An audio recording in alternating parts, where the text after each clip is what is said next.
All right, so we'll introduce ourselves. My name is Alex Painter. I am relatively new at the foundation. I started just in December, and I do see a number of familiar faces here, so it's good to see you all again. But for many of you, I've never met, and so I look forward to really, establishing a strong relationship and a strong working relationship with everybody. And so I serve technically as the community engagement officer. So Lisa, would you like to, I know you all probably know Lisa, but I'll let Lisa introduce herself as well. Oh, sure.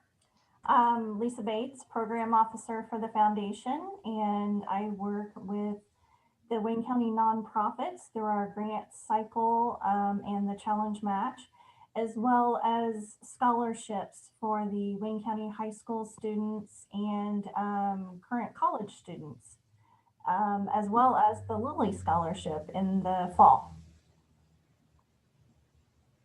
And I speak for Lisa, I'm sure, when I say it's really great to be talking about the spring grant cycle when it feels like spring outside. So I am going to just ask that we are recording this. So I'll share this video with all of you when this meeting is actually over. So that way you kind of have it for, well, posterity, but also for your own records, or if you have any, if you want to go back and just review any of the information that has been kind of passed on. I will, like I said, this is recording. Just as a quick housekeeping thing, in order to kind of minimize background noise and all that, if everybody could please mute your microphones. I hate to sound like a heel, but that would be fantastic. That way we'll keep the background noise at a minimum. All right, so thank you. I'm going to share my screen, and we are going to jump right in. All right, let's see. Let's share. All right, everybody should be seeing my screen. All right, fantastic. So again, welcome to the Wayne County Foundation Spring Grant Cycle informational meetings. Yes, we had one yesterday. And so as I mentioned, we are recording this, and this will go up on the YouTube channel. So that way, if you want to, I'll send it also directly to your emails as well. But that way we can make sure that, again, if this needs to be referred to at any point, you can absolutely do so. And I think today we should have no fewer than 30 organizations that are being represented. I know some of you are actually representing multiple organizations, but we're super glad you're here. So we're going to give you as much information and as much insight about the spring grant cycle as we can. All right. So available funds this year, we actually have $100,000 worth of unrestricted funds and approximately $190,000 in field of interest funds.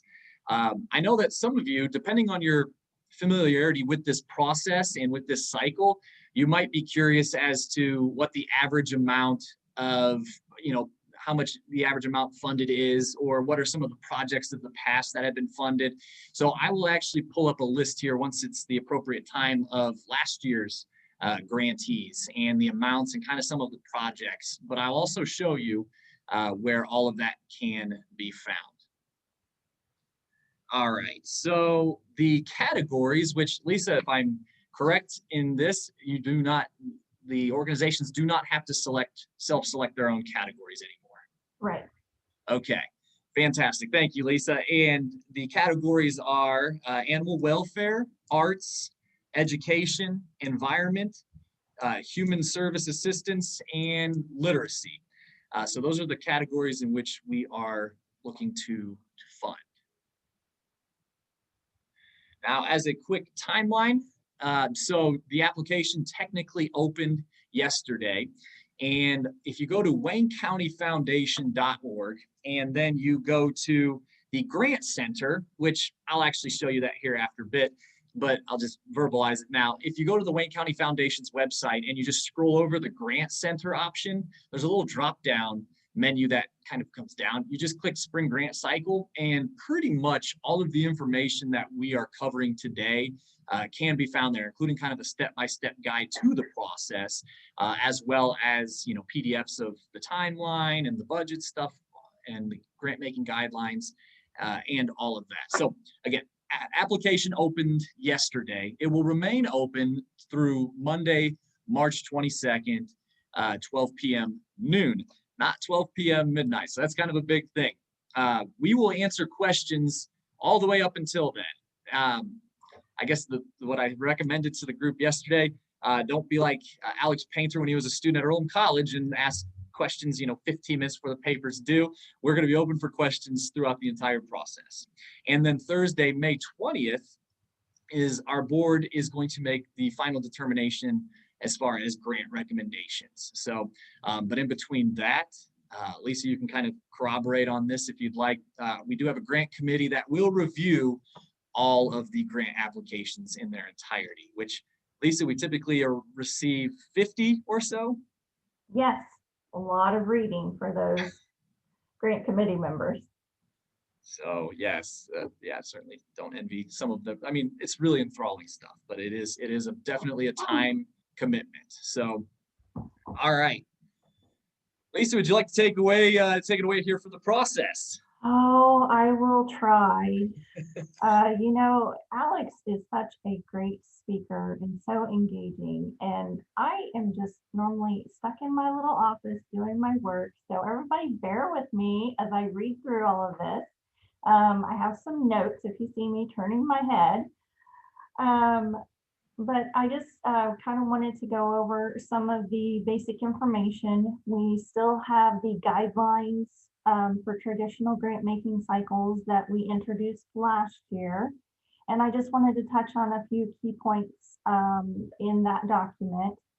Also cover the board officer certification process again, and let you know, we've already shared, Alex sent out an email earlier with the online application questions. Those stayed the same again this year. We have the new project budget form that I developed last year and our scoring rubric. Everything is the same. I know I had told a few of you that I was hoping we would have a new grant application system this year, but unfortunately that did not happen.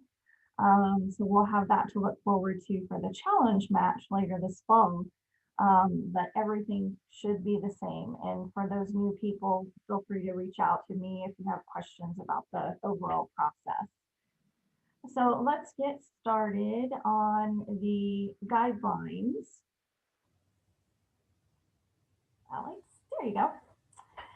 And let's talk about the eligibility. As you know, we provide grants to organizations located in Wayne County, Indiana, or those that are providing direct services to citizens in Wayne County. We have specific lists in the guideline document. Alex, were you going to pull that up, I think? Sure am. Pardon me, everybody, but I'm going to do that right now. Hopefully everybody can still see my screen. All right. So here is the eligibility. Here's some of the criteria. I'll just leave them up here, Lisa. And I don't see them yet. Oh, I think I might have to do a new share. Hold on. Yeah, I think so. All right. So no matter how much time you spend on Zoom, you can still be a Zoom novice. Can you see them now? Yes. Okay. So we just wanted to kind of bring your attention back to these to give you, if you're still thinking what you might apply for, these might help you focus in on your ideas and, making sure that they are proactive rather than reactive, change-oriented, problem-solving in nature, that they're going to strengthen your mission. And, they don't have to be a new program or project. They can be if it's already working and you want to expand the service, or, you just need some help because we know that things were a little difficult last year. We're still interested in those applications. So if you can just, take a moment and read through those and let us know if you have any questions. And then we have also listed what we generally will not fund, and that includes the annual fund campaigns or operating funds.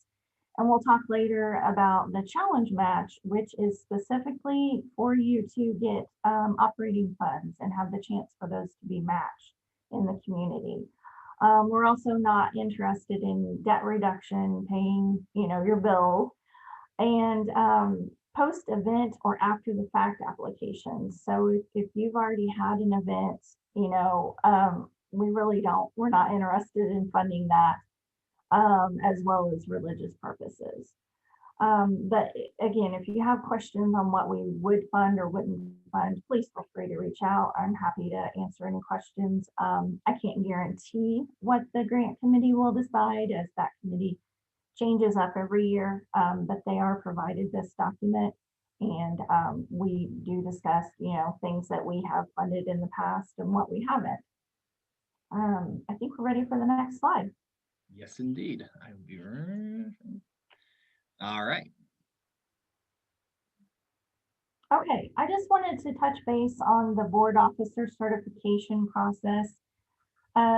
When you get into the online application, it's still going to have 4 sections that you have to complete.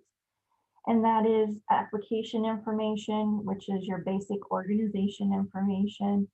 Then your narrative, which is the application questions that you're going to be answering in essay format. As well as the supporting materials section, which is where you're going to upload your completed project budget form, your financial documents, board member list, and then you'll have the opportunity to upload 5 additional supporting materials. Those can be letters of support or pictures, or later we'll talk about quotes and estimates. And then you're going to have a request section. And that's where you're going to have complete your board officer certification request. First, when you click on that request section, you want to read through the instructions. Your first step is to create a PDF of the application that you have completed already. So don't send your request until you've completed everything. But send your request with enough time before the deadline that your board officer is going to read the PDF of the application, as well as the guideline document. And you're going to email that to them in a separate email. Then you're going to complete the request section, which will send them an email through the online application system. That email will come from admin@communityforce.com, and it will have a link that they click on to certify that they have reviewed the application PDF and guidelines that you sent to them. And at that point, after they've completed everything and you have everything 100%, then you can click that final review and submit button. Next. All right. Thank you, Lisa. So these are the first 3, well, some of the online application questions. And actually, let me, if you don't mind here, I actually pulled them up. Just one second, bear with me here, folks. I can't, there we go. All right, so let me do a new share again. Sorry, kind of flip-flopping here. This is so different, not being in front of everyone and being able to say, okay, pull out this handout and let's review this. This is true. That would be a little easier, but you know what? We relish a good challenge, I guess. So here are our application questions. So some of them are fairly straightforward. The amount that you're requesting, the total cost. We'll talk about the budget and all of that here very, very soon. And all that, and your start date, your completion date. So some of them are pretty straightforward, and I hope everybody can see this. But so the question that probably has the most meat on the bone, so to speak, is this big 3-parter right here. So describe your program, or excuse me, your project or program, and the underlying causes that you are creating that are creating the need. Pardon me. Identify those who will be impacted by this project or program, and outline the solutions you will provide to address that need. So again, not having gone through this process, but what I've gleaned from Lisa and speaking with her and Rebecca about this, is that, this is a good time to be as direct as possible. And I can be a very flowery writer, so I understand that is a temptation, but this is a good question to just be to tackle all three parts as direct and succinctly as possible. Lisa, do you concur? Oh, absolutely. Yeah. Make sure that you are answering all three of those, um, when you're completing that question. It's worth 5 points, but it's an important part, and we want to, help us understand what you're wanting to do with the money and why it's important to your organization and to your clients, customers, constituents, and the overall community as well. And thank you, Lisa. So the second one then is a second big question here, not the second question on the sheet, obviously, but right after that one is, what are the specific measurable outcomes for this program or project? So once when I was a young grant writer for the Richmond Family YMCA about a decade ago, I had to be told and retold over and over again, what are the differences between, things like inputs, activities, outputs, outcomes. That's because my boss didn't give me the sheet. I think this is incredibly helpful to kind of just understand. Let me scroll down just a little bit. And I'll show you how to access all of this here in just a few moments. But so what are inputs, what are activities, what are outputs, and what are outcomes? So these are, and then some examples of each. So this is on our website as well. And I will make sure after we wrap up here, I'll send everybody who's on the call here a post email that has some of these materials as well as the link to this video. But this is especially if you're a little bit newer at grant writing, this is a great resource here just to kind of have at your fingertips. And I would add, I know the outcome sounds scary, and if you've had difficulty in the past, I'm doing some research and I'm putting together a resource document with some links that we're going to post to our website. I found a really cute video that kind of describes outputs and outcomes, because I'm a visual person. So, reading through a lot of blogs and documentation, which I have links for those too, but we don't want this to be hard, but to fully grasp outcomes is sometimes difficult. And, we have such a variety of organizations. I couldn't always tell you, okay, this is what it should be. I'm not the expert. But when you're talking about outcomes, it's the benefits to your customers, the people you work with, during or after their involvement with your program. So you're going to think about what your goals are with that project or program. And listed there are some examples of outcomes that they're going to gain new knowledge or changed attitudes or improved conditions. So it's more of kind of a blanket statement of what overall is going to happen because of this project or program that you foresee happening. And then you're going to provide a detailed plan to measure and report. So that's where you're going to come up with some of the outputs, some of the numbers. We held these classes, this number of classes, and this is what we expect, is going to happen. And to do that, we are going to do measurements, and that can be like pre and post testing, or doing a survey after the fact of, what did they learn from the program or project, or, how did they enjoy it, or, and then when you are completing your grant use report, you're going to be asked about what you list in the application for these outcomes and measurements. So is this what you said you wanted to happen, your outcome? And is this what would take place, your measurements? And then this is how you said you would measure it. Is that what you did? And how did it turn out? What did you glean from it? And like I said in yesterday's session, From my reading, I know a lot of applications might be for more of a short term, and you have long-term goals, and we understand that. So, share with us what you can about the current project and, what you expect to happen from that. And that'll be the best that you can do at this point. And then we hope to build on our relationships with everyone that we're able to grant to and continue those projects and programs as you see that are successful for your organization.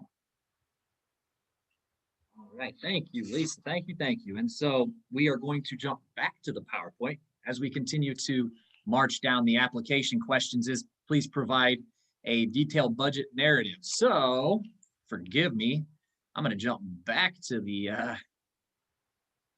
PowerPoint here in just a moment. Okay, from current slide, check. Okay, so, okay, we kind of already talked about this outcomes and your measure and how you plan to measure those outcomes. Let's see here. Well, I guess we've kind of talked about all this. So let's talk now about the breakdown of expenses, the project budget form. Hey, And Alex, can we yes. go back a slide? Oh, 100%. There we go. If we can just talk for a second about the be sure to share who you're working with. That was on the slide that you shared previously from the questions we ask about collaborations. Do you have collaborations lined up for this project or program, yes or no? And if you answer yes, the application will then say, okay, well, tell us about that. And this is where you can get into some detail because we want to know who you're partnering with in the community and what you've already got set up. We want to learn about the details that you've already worked out with the organization and how things are going to work and find out what their involvement is going to be as well. And then I would also comment on the next bullet, the detailed budget narrative. This is going to be where you're going to break down the items that you're wanting to purchase or that are involved. So you can show an actual quantity times price equals total, you know. So for example, you have to buy one printer equals this price. And when you get to the next slide, which is the project budget form, if you have a lot of expenses that you've broken down into that detailed budget narrative, you can go ahead and summarize into the expense section. If you can go to the next slide, Alex. There we go. Because as you can see, you only have so many lines and it's a pretty full document. But this is where you'll list all those expenses and you're going to break down what you want covered by the foundation that you're asking from us. And then other funding is going to be what your organization is willing to pay, as well as other grants that you've received or sponsorships or anything that you are applying to this particular project. And then in kind can be included in that as well, and that would go under the other funding column. And I wanted to talk about in kind. And feel free at any time to ask. Sometimes I'm not 100% sure, and Rebecca and I just talked about a question that came up at yesterday's Zoom meeting that, is that considered in kind? Do we want that on here? But some examples would be if someone donates lumber to you, you no longer need to buy it. So you can list that, you don't have to have a receipt or, you could do an estimate. You don't have to list specifically who gave it to you. You can just say lumber donation, which you will later on the next slide list who, where that came from in your sources and the total amount. Because eventually we want you to have your total funding and your total expenses at the top equal out to each other. Another example would be a professional donates their services, such as an electrician. So now you don't need to pay them. You don't have to list specifically their name, but you can list that under the expenses and then offset it at the bottom in your sources of income. And in this section, you're going to let us know if that's pending, such as you put in a grant request and you don't know yet where that's, when you're going to find out. If you do, in the last column where we have May 21st for the foundation grant, that would be very helpful to us. I know a lot of times people will apply for the READ community benefit grants and things like that. So that helps us because we want to sometimes communicate with those other funders to find out, what their plans are, and that helps us out. One thing, generally staff time is considered an ongoing expense. So, if your staff have to set up for an event or, are going to be doing something, unless you are, paying them and you want to show that as an in-kind, you could probably do that, but that's not something that we're going to cover in the grant. Thank you, Lisa. I had it written down about staff time, but I figured you wouldn't forget that. So I made that note from yesterday. Thank you. All right. So the scoring rubric, let's actually jump back to the website. It's just a little bit easier. I hope you all are bearing with me here. I'm going to jump back to the website. This will be a good time to actually show you where all of this stuff is found. So let me share my screen once again to the website.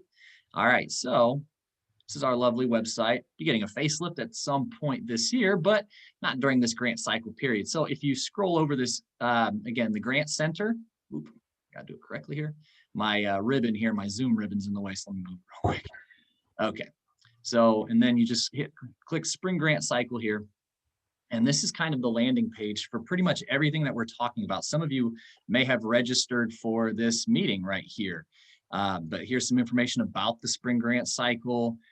In general, the application process, details for applying, the deadlines and the calendar of events, so to speak. But here under documents is where you're going to find pretty much all of the supporting documentation. So let's just open up the scoring rubric here. So when the grant committee convenes, this will be how each application is scored. So 6 questions, 5 questions apiece. This might be a good time maybe to pause really quick, Lisa, and see if there are any questions. Sure. If anyone has any questions, you can just feel free to shout them out.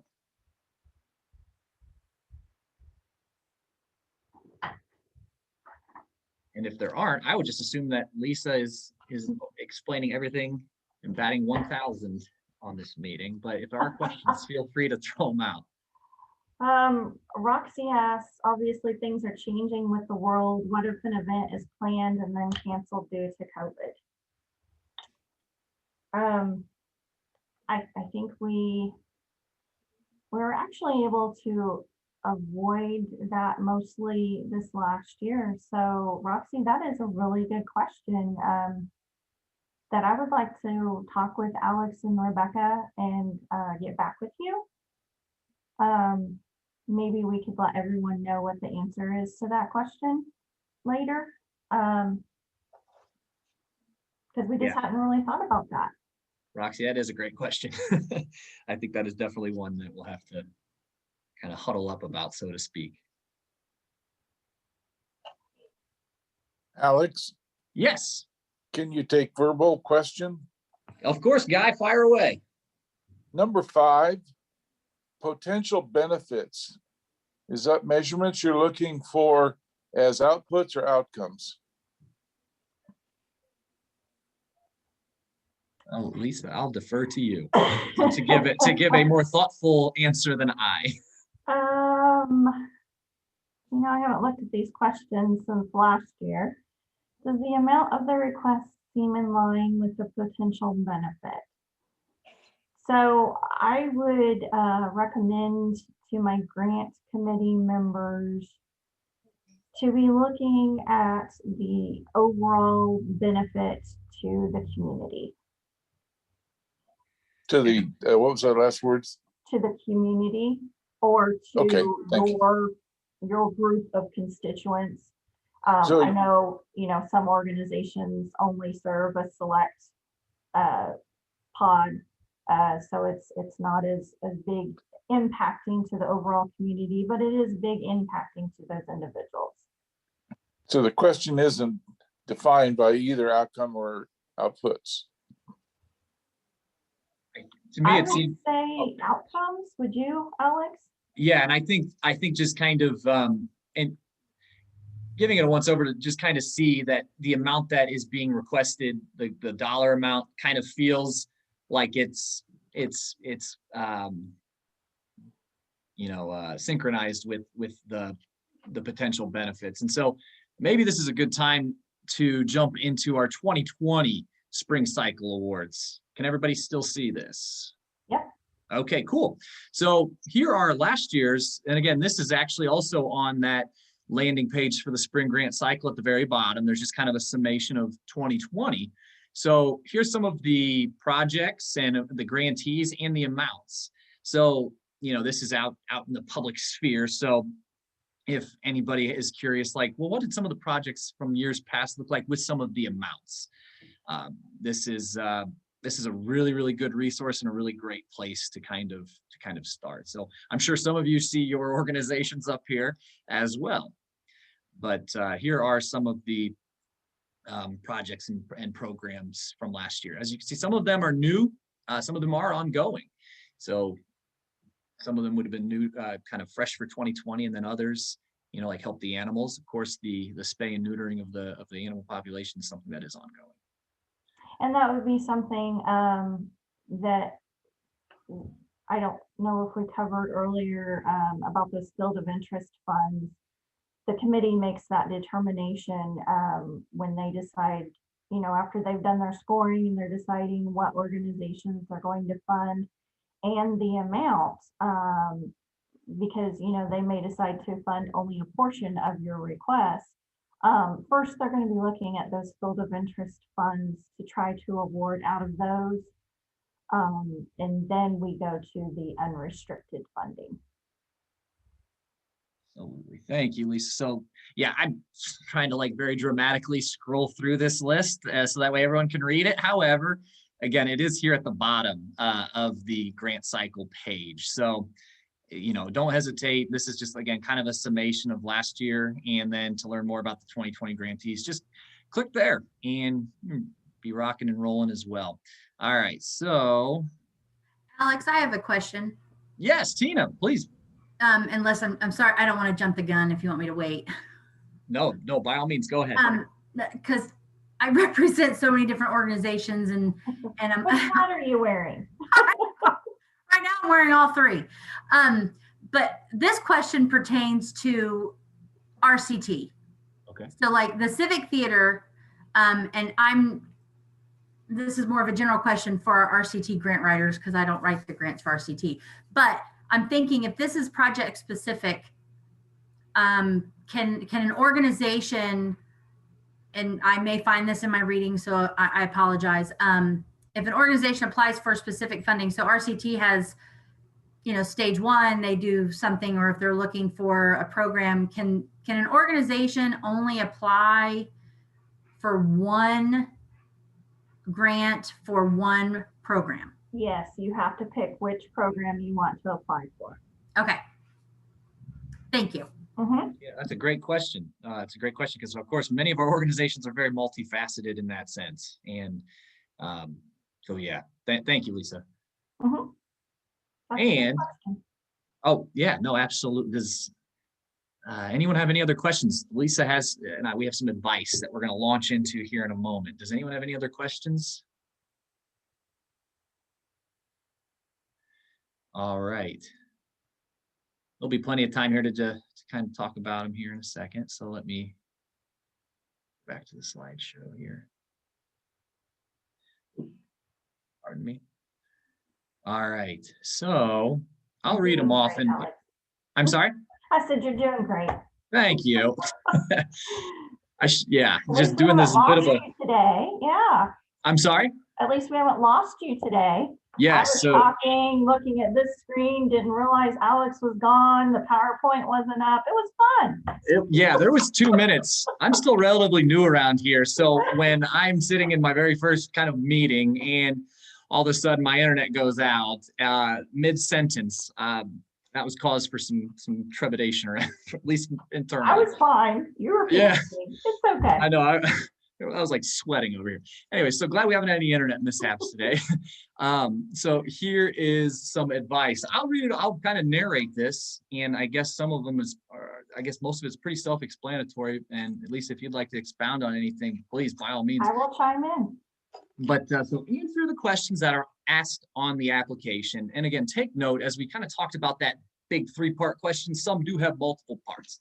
I don't want to insult anyone's intelligence and their ability to read, but that's a big part of the application grading process, is that all of the questions are, as best you can, thoroughly answered and addressed. So just take note that some do have multiple parts. Some will be easier to answer than others. And again, just try to be as thorough as possible. Be clear and concise in your ask and avoid statistic overkill. I think, Lisa, I think this is kind of born out of the fact that some of the details maybe aren't 100% necessary, and all of the backing statistics maybe. Yeah, please expound if you'd like.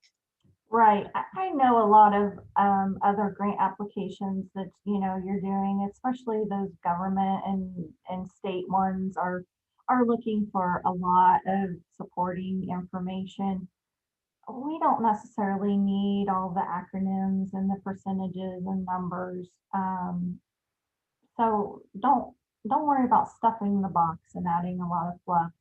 Just let us know what you're going to do and how you're going to do it. And try not to copy and paste from other applications, because it gets pretty obvious when you have the other founder's name in the application. Sometimes that happens. And just try to be as concise as you can. I read a lot of college in my previous position. I read a lot of college admission essays and all of that, and sometimes the students forgot to. I worked at Earlham, and I cannot wait to be a Purdue Boilermaker. I'm like, oof, I'm like, but you're a really good student. Anyways, so that's really good point to bring up, is just that little extra layer of diligence. All right, so. Oh, and I would also add, have somebody else read your application. Maybe that's not involved with your organization. See if it makes sense to them. It's not going to hurt. Or if you do it early enough, I'm happy to read through stuff also. And I'm a pretty good proofreader too. Awesome, thank you. So show you did your homework. You include quotes and estimates where applicable. And again, it was kind of touched on earlier, but always make sure your numbers match. I think those are all fairly straightforward, but is there any additional insight that we can provide about these? I think where I mentioned earlier in the supporting material section is where you have those opportunities to upload 5 items, and including quotes and estimates, especially if you're wanting to buy like a large item or something. We want to see that you've done your homework, and that you already have that lined up, not that you're asking and then going out and saying, oh my gosh, this isn't going to cover it. What are we going to do? Absolutely. Oh, thanks, Ash. I'm afraid to bring up the chat box because I don't know if I'll lose my screen. So I'll just try. At least you Ashley can. from Cope said that I've been a vital resource with their applications at Cope. Thank you, Lisa. That's so nice. Well, Lisa's the wizard of yeah. So I I feel really like I've been here forever. So 15 years. so move. No. Hey, honestly, sitting through these with you kind of adding your insight has been incredibly helpful for me. So I imagine it's probably been incredibly helpful for many others in this room today and yesterday. So thank you, Lisa. Continuing with some of the advice, is the spring grant cycle a good fit? It's true. I mean, this is a question that we will have. I mean, me just looking at the list of people who we granted in the spring of last year versus the fall last year, there is a lot of overlap, but there are some folks that appear on one list but not the other. And I think it's really, really important to just think this through. So the challenge match, the infamous challenge match, is typically more for operating costs, whereas an operating request, pardon me, whereas the spring cycle is much more for specific initiatives, programs, and projects. So again, it's good to kind of assess your needs and then kind of move forward with, you know, an appropriate grant plan. And you might think, well, both, and that's perfectly fine. As I mentioned, there's a ton of overlap between the people, the folks and the organizations who apply for grants in the spring and the fall. But again, just things to be mindful of. That's all. We just want to push this forward. And again, it's always good to kind of differentiate what these two cycles are and how it is that they are alike and how they're different as well. And of course, don't wait to the last minute. That's because again, we are going to be available pretty much every step of the way. We're very responsive, and I'd like to think nice too. Lisa, what do you think? But Well, I hope everybody sees me that way. I try not, to show if I'm having a grumpy day, but call me out, let me know. But on this, don't wait until the last minute. I know sometimes things happen. You'll have a technical glitch or you can't get a hold of somebody, but honestly, if you don't procrastinate like I tend to do, and you get your information uploaded ahead of time, or if you find you don't have the right format, reach out to me. I have the Adobe PDF software so that I can change documents into PDFs, or I can put documents together, but you've got to do it ahead of time, because if everybody decides to do that, then I will lose my mind. But also waiting to do your request section, making sure that board officer, which does not have to be the board president, it just needs to be an officer of the board. We want to make sure that they know that you're applying for a grant, and that they're on board with it, that you're not, going out rogue crazy, and that they are able to get that process completed, because that needs to be done by the deadline as well, which is Monday, March 22nd at noon. And I think that's all I had for this one. all right. Which, not to reiterate the obvious and something that we had just discussed, but again, let us help you. So we went through where everything is on the website, but just to say, we said it again, WayneCountyFoundation.org. Hover over that grant center and then click Spring Grant Cycle. Everything is right there and kind of grouped that way. It's hopefully easy to find and follow. So you can get all the general information, all the current updated documents. And that is also where you access the online application too. So all on that page. And if there are any questions intermittently, don't hesitate to contact us. There's our email addresses and our phone number here. So like we said, please don't hesitate to reach out to us. All right, so let's switch over to questions and discussions. I'm going to stop my share. We'll go back to the wall here. All right, awesome. So good to see everyone's faces on here. agreed. And we're in the blue. Yay. Maybe we can start getting together again. Yeah, So I wore my blue today, and I don't know, Lisa, if you saw this, there's blue cookies in the kitchen. That's the email we got while we were in here. Well, I'm so glad I didn't see that. I would have, like the blue tongue and the blue mouth for the meeting. Oh, same. Oh.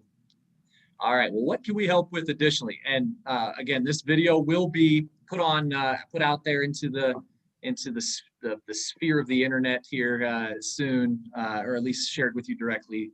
That way you have it. But if there, what questions can we help? And if you don't want to ask, if you have a specific question that you don't want to ask in front of everybody, feel free to reach out to me, give me a call, send me an email. I'm here Monday through Friday, 8 to 5. Or Alex can try to help you out and get you to who you need to talk with. And Rebecca's a great resource as well. She's done a lot of grant requests and grant committee work in her previous position. Feel free to ask any one of us. If I need to, I'll throw a life ring down to Lisa's office and kind of pull her in to help too. So, One simple question: do the text boxes online have word count requirements? I don't think, no. I Okay. think I used to have for the summary, I had 100 words, but we took the summary out. All right, thank you. So now, when he showed you that press release, I just kind of try to glean from your application what you're requesting funding for and make a short little summary myself. So make it easy for me. I suppose you were asking if there was a maximum, not a minimum, or Yeah. Yeah. Was there a cap on how large? I'm with you. Upper law. Yeah, it's not that I would want to see it, but if you have to cycle within those numbers, it impacts how you write. Right. Now, I don't know, Guy, if you're going to get really long, I'm going to put limits on yours, okay? I'll go concise.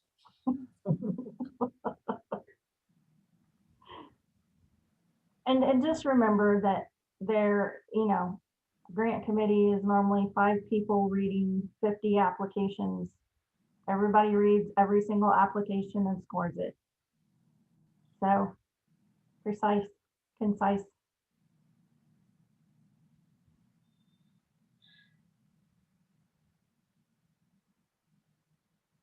Nobody has questions. Great. I tell you what, then here's what we'll do. If you want to ask your question with maybe with fewer people in the room, it's understood. We will hang out here for several more minutes. So if all of your questions have been answered, I suppose you get some bonus time back to your afternoon. But thank you all once again. We really do appreciate it. And I know this is my first time going through, so I don't know any better, but I know this meeting looks a little different than it has in years past. But we really appreciate all the cooperation, all the collaboration, and all the participation. I can't think of any ION. So, but thank you all. Thank you. Hey, Alex, I got a question. This is Carl. Hey, Carl, how are you? Hey, good, sir. How you doing? Doing all right. What can we help with, Carl? Yeah, this is kind of a clarification of some questions I already asked. I think I got 2 here. One is, so can one organization put in multiple grants, as long as they're under separate programs? Yeah, that's a great question to ask. So it's one grant program per organization. Okay, so 1 grant per organization. Yes. Got you.